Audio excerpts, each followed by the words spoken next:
Les Jeux olympiques de Londres débuteront dans une quinzaine de jours et on sent déjà qu'il y a de la fébrilité dans l'air. Les téléspectateurs profitent de ces moments pour supporter leur pays. Mais au Canada, il semble que l'offre pour les droits de radiodiffusion aux 2 prochains Jeux est dans une impasse. Il se peut que les diffuseurs canadiens ne puissent pas se permettre le prix que demande le Comité international olympique. Dans moins de 2 semaines, Heather Bansley et Liz Maloney sauront si elles partent ou non pour les Jeux de Londres ou si leur rêve olympique va s'évanouir dans le sable. Pour cette équipe, Londres sera leur premier jeu, du moins elles l'espèrent, la première de plusieurs. Mais lorsqu'elles ont appris la séparation de 2 autres partenaires olympiques canadiens potentiels pour les prochains Jeux de 2014 et de 2016, elles se sont dites inquiètes que le Canada ne couvrira peut-être pas Sochi et Rio. Ce serait une honte pour un athlète. Penser que dans un pays, il n'y aurait ni esprit olympique, ni enthousiasme pour votre pays, tout ça disparaîtrait.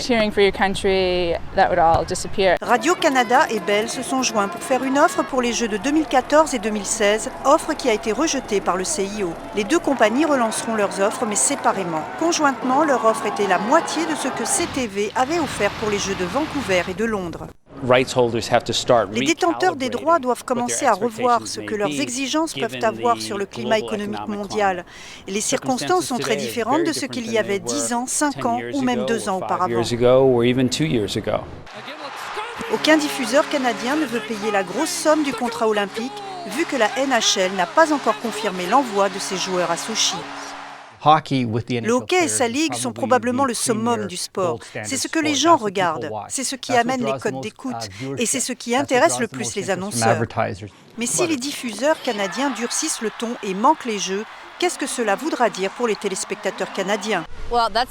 Eh bien, ce serait un gros problème pour le Canada. Cela voudrait dire que nous allons avoir des retransmissions américaines sur les athlètes et pas les Canadiens. Ces athlètes savent qu'être un Olympien accompli demande de la volonté pour gagner à tout prix. Les diffuseurs olympiques potentiels devront décider ce qui leur coûtera le plus cher, le prix exorbitant des Jeux ou le prix du désistement.